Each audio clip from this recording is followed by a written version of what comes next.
Bible మోస్తున్నాము అని అంటే దేవుడి కొరకు నీతియుక్తమైన జీవితాన్ని జీవించాలా, గుండెల్లోంచి రావాలి నీకు.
ఒక్కో స్టెప్ దాటుకుంటూ వస్తున్నారు. కాదేశు అనే ప్రాంతానికి వచ్చారట. ఎక్కడికి వచ్చారండి? కాదేశు అనే ప్రాంతానికి వచ్చినప్పుడు అక్కడ మిరియాము చనిపోయింది. మిరియాము అంటే ఎవరు? మోషే వాళ్ళ అక్క. ఆమె చనిపోయింది, అక్కడ పాతి పెట్టారు. అయితే అక్కడికి వచ్చిన తర్వాత ప్రజలకు నీళ్లు లేవంట. ఏం లేవండి? నీళ్లు లేవు. ఇలాంటి సిచ్యువేషను అంతకుముందు కూడా ఒకసారి వచ్చింది. ఎప్పుడు? మారా అనే ప్రాంతానికి వచ్చినప్పుడు. ఎక్కడికి వచ్చినప్పుడు? ఆ ప్రాంతంలో కూడా అక్కడ నీళ్ళు లేవు. నీళ్ళు లేనప్పుడు అక్కడ మారా అని పేరు పెట్టారు. అక్కడ కూడా బండ నుంచి ఏం తెప్పించాడు దేవుడు? నీళ్లను రప్పించాడు. అయితే ఇక్కడ కూడా నీళ్ళు లేవు. నీళ్ళు లేకపోయేసరికి చూడండి, 2వ వచనం ఒకసారి చదవండి. ఆ సమాజమునకు నీళ్లు లేకపోయినందున వారు మోషే అహరోనులకు విరోధముగా పోగైరి. జనులు మోషేతో వాదించుచు, అయ్యో మా సహోదరులు యెహోవా ఎదుట చనిపోయినప్పుడు మేమును చనిపోయిన ఎడల ఎంతో మేలు. అయితే మేమును మా పశువులను ఇక్కడ చనిపోవునట్లు ఈ అరణ్యములోనికి యెహోవా సమాజమును మీరేల తెచ్చితిరి? ఈ కాని చోటుకి మమ్ము తెచ్చుటకు ఐగుప్తులో నుండి ఎలా రప్పించితిరి? ఈ స్థలములో గింజలు లేవు, అంజూరలు లేవు, ద్రాక్షలు లేవు, దానిమ్మలు లేవు, త్రాగుటకు. చాలండి. సహజంగానే వీళ్ళ తత్వం ఏంటి అని అంటే మనందరూ తెలిసిందే. ఏది లేకపోతే దానికోసం ఏడవడం వీళ్ళ తత్వం. ఇప్పుడు అంతకుముందు బండ నుంచి నీళ్ళు తాగారు కదా, తాగర్లేదా? ఇంకా అనేక ప్రాంతాల్లో చక్కటి రుచికరమైన ఆహార పదార్థాలు కూడా వాళ్ళు భుజిస్తూ వచ్చారు. అయితే ఇక్కడికి వచ్చిన తర్వాత నీళ్ళు లేకపోయేసరికి సహజంగా మోషే అహరోనుల దగ్గరికి వెళ్ళి, అయ్యా మరి వాటర్ లేదు కదా, ఏం చేద్దాం అంటారు? గతంలో కూడా మీరు ప్రార్థన చేశారు, ఇప్పుడు కూడా మరి ఏదో చేయండి, ఇంతమంది ప్రజలు ఉన్నాం కదా, ఇంతమంది ప్రజలకు కూడా మరి వాటర్ లేకపోతే ఇబ్బంది కదా అని కదా అడగాలి. అలానే అడగల? ఇలా అడగల. మోషే అహరోనులకు విరోధంగా పోగయ్యారంట. ఎలా పోగయ్యారండి? విరోధంగా పోగయ్యారు. అంటే వీళ్ళకి సమస్య వస్తే చాలు పాస్టర్స్కి వ్యతిరేకమైపోతారు, దైవజనులకి వ్యతిరేకమైపోతారు. ఇప్పుడు అంతకుముందు మన్నాను కురిపించారు కదా, ప్రార్థన చేసినప్పుడు దేవుడు మన్నాను కురిపించాడు. నీళ్ళు లేనప్పుడు బండ నుంచి నీళ్లు చేదుగా మారినప్పుడు దాన్ని రుచికరంగా మార్చారు. చాలా అద్భుతాలు, చాలా ఆశ్చర్యకార్యాలు వీళ్ళు చూస్తూ వచ్చారు. చూసారు లేదా? చూసినా సరే వీళ్ళు అనుమానం పోలా. ఏం పోలా? ఇప్పుడు మళ్ళీ దైవజనులకు వ్యతిరేకంగా పోగైపోయి ఒకటే మాట అంటున్నారంట. ఏమంటున్నారంటే, మా సహోదరులు ఐగుప్తులో చనిపోయారు కదా, అక్కడే మేము కూడా చనిపోయినా బాగుండేది, అనవసరంగా మేము ఈ ప్రాంతానికి వచ్చాం, మమ్మల్ని చచ్చిపోవడానికే ఈ ప్రాంతంలోకి తీసుకొచ్చాం. ఈ కాని చోటుకి, ఏ చోట అంట? వాస్తవానికి ఐగుప్తు కాని చోట, ఈ ప్రాంతం కాని చోట, కాని చోటు.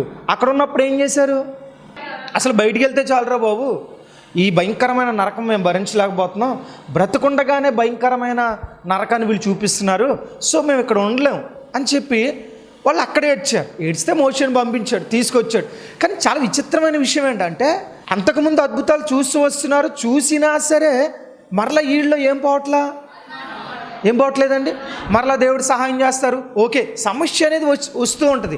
బాగా ఆలోచించండి, ఇశ్రాయేలు ప్రజలకి దేవుడు అడుగడుగున ఏం పెడుతూ వచ్చాడు? శ్రమలు పెడుతూనే వచ్చారు. కానీ ఆ శ్రమలు విడిచిపెట్టేశారా?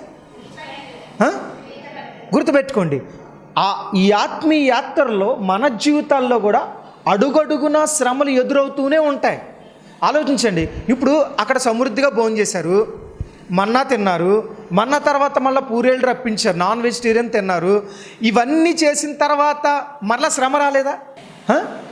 అంటే అర్థమేంటి తెలుసా?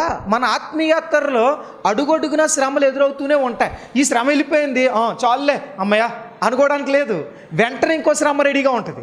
అంటే అర్థం ఏంటి? ఆ శ్రమ వచ్చినప్పుడు మరలా దేవుడు పాత శ్రమ వచ్చినప్పుడు, అంటే ఇంతకుముందు నేను ఎదుర్కొన్న శ్రమ వచ్చినప్పుడు యేసయ్య నాకు సహాయం చేశారు కదా, ఖచ్చితంగా ఈ శ్రమలోంచి కూడా దేవుడు నాకు ఏం చేస్తారు? సహాయం చేస్తారు అని అనుకోవాలి కదా. చాలామంది ఇశ్రాయేలు ప్రజల్లాగా అనుకోరు. సరే, విషయం ఏంటంటే అనుకోకపోగా అహరోనికి మోషేకి వ్యతిరేకంగా పోగైపోయారట. ఏమైపోయారండి? వీళ్ళు మాట్లాడితే పోగైపోతారు. మరి ఇదేం బ్యాచ్ నాకు అర్థం కాదు. మాట్లాడితే వ్యతిరేకం అయిపోతారు, మాట్లాడితే గ్రూప్ మీటింగ్స్ అనమాట. ఏం మీటింగ్స్ అంటే మాట్లాడితే గ్రూప్ మీటింగ్స్కి ఇలా వెళ్ళిపోతారు. ఏంటో అర్థం కాదు. కొంతమంది ఇలాంటి లక్షణాలు కలిగిన విశ్వాసులు ఉంటారు. సమస్య రాగానే గ్రూప్ మీటింగ్స్ పెట్టేవాళ్ళు. ఇప్పుడు వీళ్ళకేం నీళ్ళు లేవా? మోషే అహరోనుకు కూడా నీళ్ళు లేవా? పోనీ ఈ సర్వ సమాజాన్ని పక్కన పెట్టి మోషే అహరోనులు ఏమైనా సీక్రెట్గా వాటర్ తాగేస్తున్నారా? అంటే సమస్య వస్తే వాళ్ళకే కాదు, వాళ్ళతో పాటు దైవజనులకు కూడా వచ్చిందా లేదా? ఇద్దరికీ వచ్చింది. కానీ వీళ్ళు ఎలా ఫీల్ అవుతున్నారు? పైగా మమ్మల్ని ఎందుకు తీసుకొచ్చారు మీరు? అసలు వీళ్ళు పంపించమని ప్రార్థన చేసింది ఎవరు? వాళ్ళే కదా. కానీ వ్యతిరేకంగా పోగుబడిపోయి ఏం చేస్తున్నారంటే వీళ్ళ మీద సనగడం స్టార్ట్ చేశారు. ఎవరి మీద? మోషే అహరోనుల మీద సనగడం స్టార్ట్ చేశారు. స్టార్ట్ చేసి మళ్ళీ చూడండి, ఒక మాట అంటే పర్వాలా, ఇన్ని చదివేస్తున్నారు కింద. చూడండి ఒకసారి, ఈ కాని చోటుకు మమ్మల్ని తెచ్చుటకు ఐగుప్తులోండి మమ్మల్ని ఎలా రప్పించితిరి? ఈ స్థలములో గింజలు లేవు, అంజూరం లేవు, ద్రాక్షలు లేవు, దానిమ్మలు లేవు, త్రాగుటకు నీళ్ళే. ఇవన్నీ ఐగుప్తులో ఉన్నాయా? అంటే అంతకుముందు ఇవన్నీ దేవుడు ఇస్తూ వస్తున్నాడు కాబట్టి వీళ్ళకి మళ్ళీ రిపీటెడ్గా ఇక్కడ ఏం లేవు, తినడానికి లేవు, త్రాగడానికి లేవు అని అరవడం మొదలుపెట్టారు. పోనీ కామ్గా మాట్లాడుతున్నారా? ఎవరి మీద మాట్లాడుతున్నారు వీళ్ళు? మళ్ళా ఒక దైవజనుడితో మాట్లాడుతున్న విధానం చూడండి. ఎర్ర సముద్రాన్ని ప్రార్థన చేయగా పాయలు చేశాడు దేవుడు, మన్నాను కురిపించాడు దేవుడు మోషే ప్రార్థన చేయగా. ఇన్ని అద్భుతాలు చూసినా, ఇన్ని అద్భుతాలు జీవితాల్లో పొందుకున్నా మరలా వీళ్ళు ఎక్కడికి వెళ్తారంటే మొదటి స్థాయికే. ఎక్కడికి వెళ్తారు అంటే గుర్తుపెట్టుకోండి, ఆత్మీయ జీవితంలో మనం అద్భుతాలను పొందుకునే కొలది మరింతగా ప్రభు దగ్గర ఎలా ఉండాలంటే నమ్మకంగా ఉండాలి. శ్రమల్లో కూడా నిలబడగలిగే సామర్థ్యం ఉండాలి. దేవా, ఆ శ్రమ నుంచి విడిపించావు, ఎక్కడ కూడా విడిపిస్తావు అని చెప్పి మోకాళ్ళు నేను చేయాలి, ప్రార్థన చేయాలి. చేయకపోగా అంటే అర్థం ఏంటి? మేము ప్రార్థన చేయము, మేము మీ మీద అరుస్తాం, మీరు ప్రభు దగ్గరికి వెళ్ళండి, అంతే కదా వీళ్ళ ఫీలింగ్. నిజమా కాదా? వీళ్ళు మాట్లాడితే ఎవరి మీదకి వచ్చేస్తున్నారు? మోషే అహరోనుల మీదకి వస్తున్నారు. మీరే చేశారు, వాళ్ళు ఏం చేశారు? వీళ్ళు ఏడిస్తే కదండి దేవుడు పంపించాడు. అప్పటికి మోషే అన్నాడు, నేను వెళ్ళను, నాకు కుదరదు, నేను నత్తోడిని, నేను మాట్లాడలేను, పైగా వీళ్ళందరితో నా కష్టం, నేను చేయను అంటే లేదు నువ్వే వెళ్ళాలి అని చెప్పి ఎవరిని పంపించాడు? మోషేనే పంపించాడు. అసలే ఓర్పు లేకుండా వచ్చాడు ఆయన మీద పడి అరవడం మొదలుపెట్టారు వీళ్ళందరూ. ఆయన ఏం చేస్తాడు? ఇప్పుడు ఇశ్రాయేలు ప్రజలు అంతకుముందు మోషేకి మొరపెట్టారు ఐగుప్తులో ఉన్నప్పుడు. ఎవరికి మొరపెట్టారు? దేవునికి మొరపెట్టారని బైబిల్లో ఉంది. వాళ్ళ మొర ఎవరు విన్నారని ఉంది అంటే అక్కడ మోషేతో మొరపెట్టారా, దేవునికి మొరపెట్టారా? మరి ఇక్కడ ఎవరికి మొరపెట్టాలా? దేవునికి మొరపెట్టాలి. మోషేకి ఏంటి మొరపెట్టడం? మోషే దేవుడా? అహరోను దేవుడా? కాదు కదా. వాళ్ళ పక్షాన ప్రార్థించే నాయకుడు. వీళ్ళు ప్రార్థన చేసి దైవజనుని అడగాలి, మోషే గారు మరి ఏం చేద్దాం, ఎలాంటి సమస్య వచ్చింది, మేము కూడా ప్రార్థన చేస్తాం, మరి మీరు కూడా దైవజనులు కదా, ప్రార్థన చేయండి, మాకు ఈ సమస్య నుంచి విడిపించడానికి దేవుడు సహాయం చేస్తారేమో, మేము ప్రార్థన చేస్తాం, మీరు కూడా అనాల్సిన ప్రజలు అనకపోగా విరోధముగా పోగేయారట. ఎలా పోయారండి? విరోధంగా పోగయ్యి వీళ్ళ మీద అరవడం మొదలు పెట్టారండి. ఇక్కడ దానిమ్మలు లేవు, ద్రాక్షలు లేవు, అంజూరాలు లేవు. అబ్బా ఎంత క్వాలిటీ ఫుడ్ కోరుకుంటున్నారు చూడండి వీళ్ళు. ఎంత కష్టంలో కూడా వీళ్ళ నోటి వెంట ఏమొస్తున్నాయి? దానిమ్మలు లేవు, ద్రాక్షలు లేవు, గింజలు లేవు, అంజూరాలు లేవు. దీంట్లో నార్మల్ ఫుడ్ ఏమైనా ఉందా? అంత ప్రోటీన్ ఫుడ్డే. అంటే ఇంత శ్రమలో కూడా తినడానికి తిండి లేని సిచ్యువేషన్లో కూడా వీళ్ళు ఏ ఫుడ్ కోరుకుంటున్నారు? అబ్బా ఇశ్రాయేలు ప్రజలు నిజంగా కదండి, ఈ రోజున ప్రజలు కూడా ఇలానే ఉన్నారు లేదా? బాగా ఆలోచించండి. అరే దేవుడు ఎన్ని సమస్యల నుంచి విడిపిస్తూ వస్తున్నాడు, ఇంకా నమ్మకం లేకపోవడం ఏంటి? ఇంకా అల్పవిశ్వాసంతో ఉండడం ఏంటి? ఇంకా శ్రమ వచ్చినప్పుడు ఒకవేళ వచ్చింది, తాత్కాలికంగా వాళ్ళకి భయం వేసింది, వెంటనే మరలా సర్వైవ్ అవ్వాలి, వెంటనే రివైవ్ అవ్వాలి, వెంటనే వాళ్ళు మార్చుకుని దేవ మా అవివేకాన్ని క్షమించు ప్రభువా అని చెప్పి లాస్ట్ టైం ఈ సమస్య నుంచి విడిపించావు కదా, ఇప్పుడు కూడా ప్రార్థన చేస్తాం అనాల్సింది పోయి వాళ్ళకి ఇంకా విశ్వాసం అనేది మరణం వరకు రాలా. అందుకే అరణ్యంలో రాలిపోయారు వాళ్ళు. ఎక్కడ రాలిపోయారండి? బైబిల్లో ఉంది కదా, వాళ్ళు సణిగి సంహారకుని చేత ఏమైపోయారు? నశించిపోయారు అంటాం. అంటే సనగడమే వీళ్ళ ఆత్మీయ జీవితంలో నిరంతరం ఉన్నదేంటి చెప్పండి? ఇప్పుడు గుర్తుపెట్టుకోండి, మీరు ఎప్పుడైనా సణిగారా? దేవుడి మీద సనగడాలో అది ఇవ్వలేదు ఇది ఇవ్వలేదు అని ఏడవడాలో ఆలోచించండి. ఎన్నో అద్భుతమైన కార్యాలు మన జీవితంలో పొందుకున్నాం, ఎన్నో సాక్ష్యాలు చెప్పాం, ఎన్నిసార్లు అద్భుత కార్యాలు మన జీవితంలో చూస్తూ వచ్చి సాక్ష్యాలు చెప్పి పొందుకున్న తర్వాత కూడా శ్రమ రాగానే వెంటనే డేలా పడిపోవడం ప్రభు చిత్తము కాదు. ఒకవేళ వెంటనే డేలా పడిన వెంటనే మళ్ళీ నువ్వు రివైవ్ అవ్వాలా, మరలా దేవుడు చేసిన ఆశ్చర్య కార్యాలు, దేవుడు చేసిన అద్భుతాలు నీ జీవితంలో గుర్తుకు రావాలా, వెంటనే మోకరించి దేవా ఆ సమస్యను తప్పించా, ఈ సమస్యలో కూడా నువ్వు తప్పిస్తా, నేను భయపడేది లేదు అని చెప్పి మోకలు నేను చేయాలా? ప్రార్థన చేయాలా? కానీ వాళ్ళు ప్రార్థన చేశారా? ప్రార్థన చేయలే. కానీ ఏం చేస్తున్నారు? సణుగుతున్నారు. గుర్తుపెట్టారు, సమస్య వచ్చినప్పుడు మనం చేయాల్సిందేంటి? ప్రార్థన. కానీ చేయలేదు. సరే, మొత్తం మీద వీళ్ళ దగ్గరకు వచ్చి అలా అరిచేసరికి ఇప్పుడు వాళ్ళిద్దరు ఏం చేశారు చూడండి. 6వ వచనం ఒకసారి చదువుదాం. యెహోవా మహిమ వారికి కనబడెను, అంతటా యెహోవా మోషేకు ఎలాగో సెలవిచ్చును, నీవు నీ కర్రను తీసుకుని నీవును నీ సహోదరుడైన అహరోనును ఈ సమాజమును పోగు చేసి వారు కన్నుల ఎదుట ఆ బండతో మాట్లాడుము, అది నీళ్ళనిచ్చును. నీవు వారి కొరకు నీళ్లను బండలో నుండి రప్పించి సమాజమునకు వారి పశువులకు త్రాగుటకిమ్ము. యెహోవా అతనికి ఆజ్ఞాపించినట్లు ఆయన సన్నిధి నుండి ఆ కర్రను తీసుకుని పోయాను. తర్వాత మోషే అహరోనులు ఆ బండ ఎదుట సమాజమును పోగు చేసినప్పుడు అతడు వారితో, ద్రోహులారా వినుడి,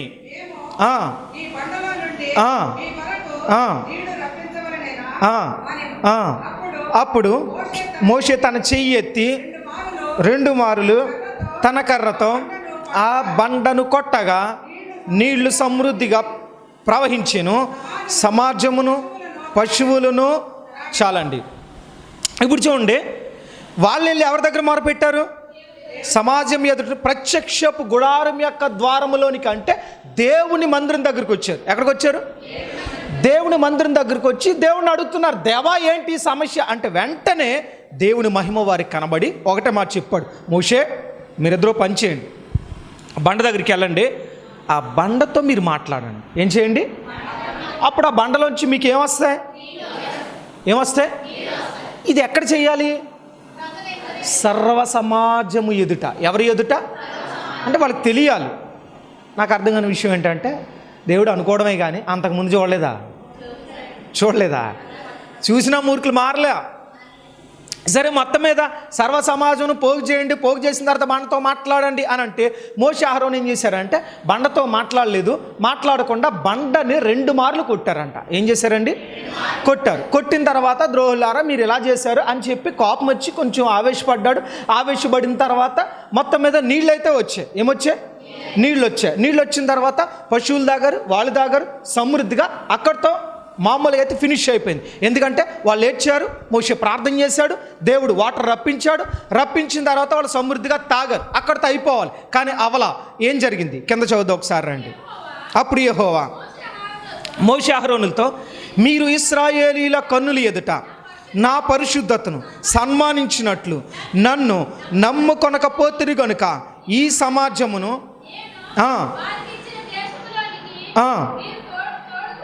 మీరు తోడుకుని పోరని. చాలండి. ఇప్పుడు ఎవరితో చెప్పాడు ఈ మాట? మోషే ఆరోనులతో మీరు వెళ్ళరు అన్నాడు. ఎందుకు వెళ్ళలే చెప్పాలి మీరు. ఏదండి? బండను కొట్టాడు. రెండోది ప్రజలని ద్రోహులారా అంట. తప్పంటారా? ప్రజలు ద్రోహులు అంటాం తప్పు కాదా? తప్పేనా? మరి దేవుడు చాలాసార్లు అన్నాడు అన్నమాట. అన్నాడు దేవుడు అన్నప్పుడు దైవజనుడికి కూడా రైట్స్ ఉంటాయిగా. అంటే ఆ మాట అన్నందుకే దేవుడు కనాను చేరని చెప్పారా? అందుకే కనాను చేరలేదు అన్నారా? ఏంటి ఆయన మహిమ అంటే ఏంటి ఏం కనపరచలేదు? అంతేనా? అంతేగా? రైట్. మీకు అర్థమైంది వరకు అదే కదా. ఒకటి ద్రోహులారా అన్నందుకు అది కాని మాట కాబట్టి చేరలేదని కొంతమంది చెప్తున్నారు. అలాగే బండతో మాట్లాడమంటే కర్రతో కొట్టాడు కాబట్టి వెళ్ళరని చెప్తున్నారు. కానీ అంతకంటే ప్రాముఖ్యమైన విషయం ఒకటి ఉంది. ఒకటి ద్రోహులారా అన్నందుకు కాదు. అలా అనుకుంటే కొత్త నిబంధన గ్రంథంలో స్టెఫను కూడా ఏమన్నాడు తెలుసా? ఏమన్నాడు? కొత్త నిబంధన గ్రంథంలో స్టెఫన్ ఎంత భయంకరంగా ముష్కరులారా అన్నాడు. మరి స్టెఫన్ ఎక్కడికి వెళ్ళాడు? మరి ద్రోహులారా అన్నందుకు దేవుడు శిక్షిస్తాడా? మీకు అర్థమవుతుందా? కానీ ఇక్కడ ఒక ప్రాముఖ్యమైన మాట అన్నాడు. అందుకనే దేవుడు ఏమన్నాడు? ఇశ్రాయేలీల ప్రజల ఎదుట అప్పుడు యెహోవా మోషే ఆరోనుతో ఇశ్రాయేలీల కన్నుల ఎదుట నా పరిశుద్ధతను సన్మానించినట్లు నన్ను నమ్ముకొనకపోతే. ఎవరు నమ్ముకొనలేదని చెప్పాడు?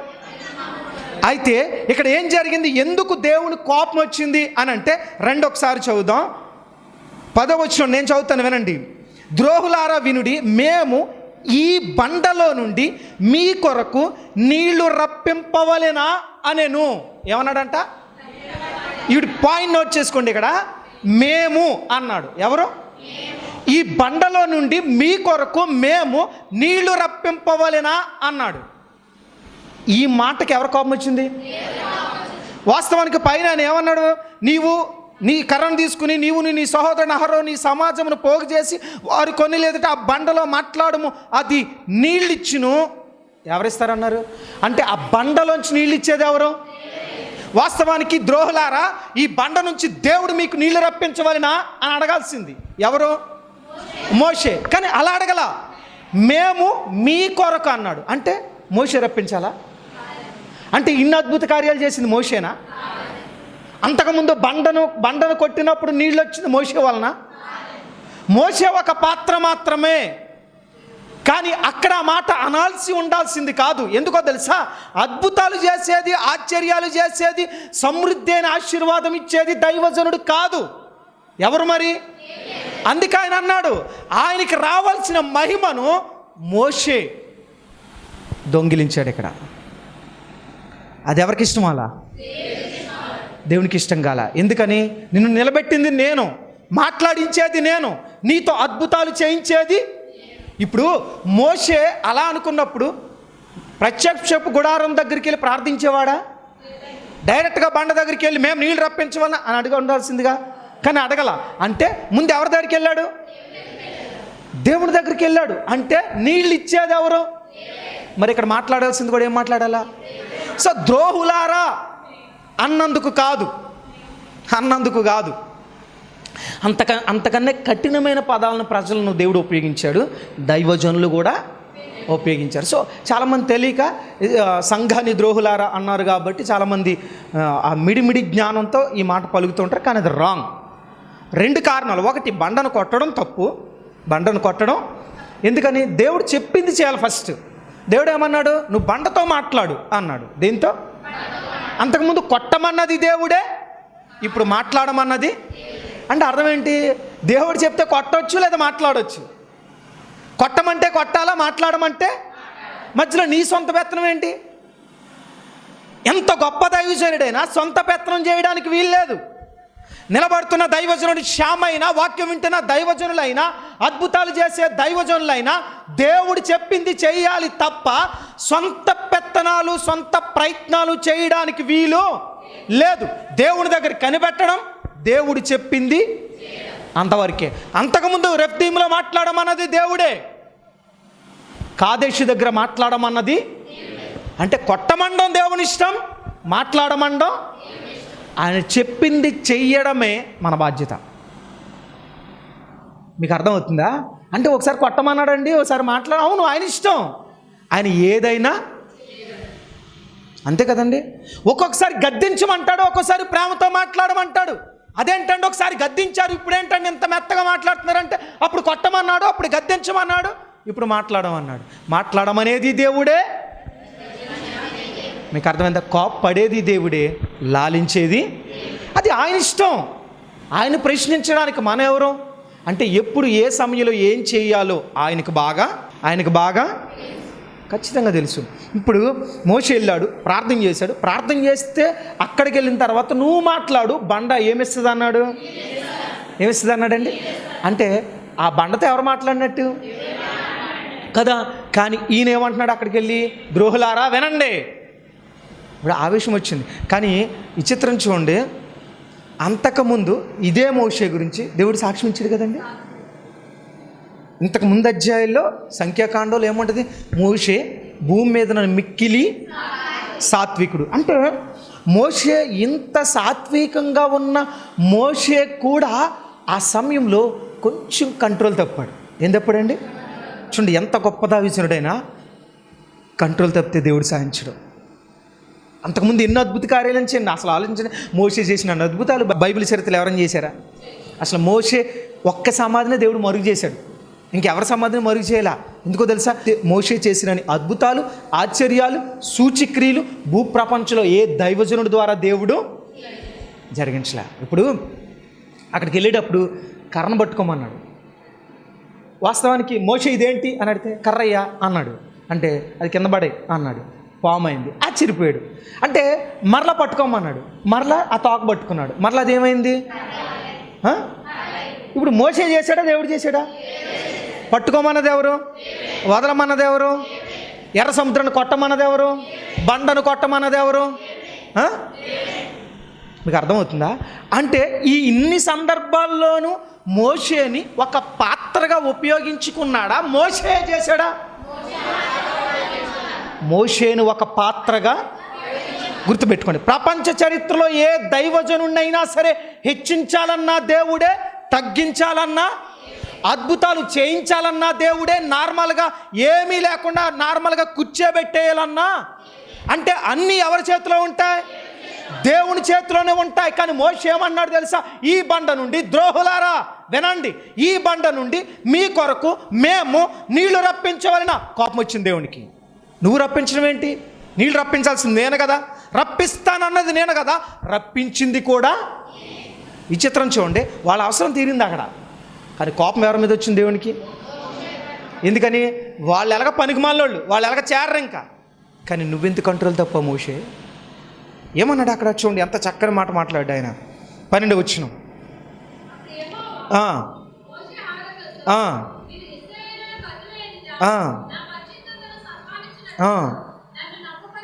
నన్ను నమ్ముకొనకపోతిరి గనుక. ఆయన ఏమన్నాడు? ఇశ్రాయేలీల కన్నుల ఎదుట నా పరిశుద్ధతను ఏంటంట? నా పరిశుద్ధతను మీరు సన్మానించలేదు. అంటే ఆయన పరిశుద్ధతను సన్మానించలే. అంటే నీళ్లు దేవుడు మీ కొరకు రప్పించవలెనా అంటే ఆయన్ని సన్మానించలా. మరి ఎవరిని సన్మానించుకున్నాడు ఇక్కడ?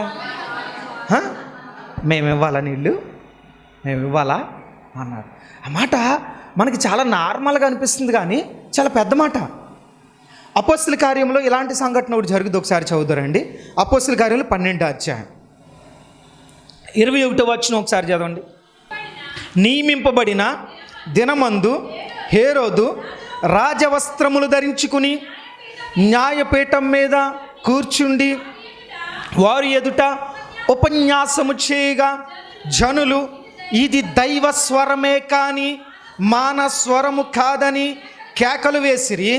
అతడు దేవుణ్ణి మహిమ పరచనందున వెంటనే ప్రభుదూత అతన్ని మొత్తెను గనుక పురుగులు పడి చాలండి. ఇప్పుడు మీరు చదివారు కదా, చదివారా? దీంట్లో హేరో తప్పు ఎక్కడైనా కనబడిందా? నియమింపబడిందేనో ఉపన్యాసం చేశాడు, ప్రజలందరూ హేరోదు స్వరం అన్నారా? ఏ స్వరం అన్నారు? ఇది దైవ స్వరమే కానీ మానవ స్వరము అన్నారు. అక్కడ వరకు బాగానే ఉంది. మరి ఎందుకు చచ్చిపోయాడు? దేవుడికి ఎందుకు కోపం వచ్చింది అంటే ఏం మహింపరచలా? ప్రభువును రక్షకుడైన యేసుక్రీస్తు వారి ప్రేమ కలిగిన నామములో మీ అందరికీ శుభాభివందనాలు తెలియజేస్తున్నాను. మరి ఈ రెండంచుల ఖడ్గం అనే యొక్క ఆధ్యాత్మిక కార్యక్రమాన్ని మీరు వీక్షిస్తూ ఎంతమంది బలపడుతున్నారు, ఇప్పటికీ ఎన్నో కుటుంబాలు కట్టబడ్డాయి, ఎంతమంది యవన బిడ్డలు మార్చబడ్డారు. అలాంటి భారభరితమైన సువార్త పరిచర్య కొరకు మరి ఈరోజు సహకరించిన కొరపాటి వెంకట్రావు గారు, వారి కుటుంబాన్ని బట్టి నేను ఎంతో దేవుడిని స్తుతిస్తున్నాను. మరి వారి కొరకు, వారి కుటుంబం కొరకు చిన్న ప్రార్థన చేస్తాను. మీరు అందరూ కూడా ఈ ప్రార్థనలు ఏకీభించండి. మహాపరిశుద్ధుడా, మీ పరిశుద్ధ నామానికి వందనాలు ప్రభువా.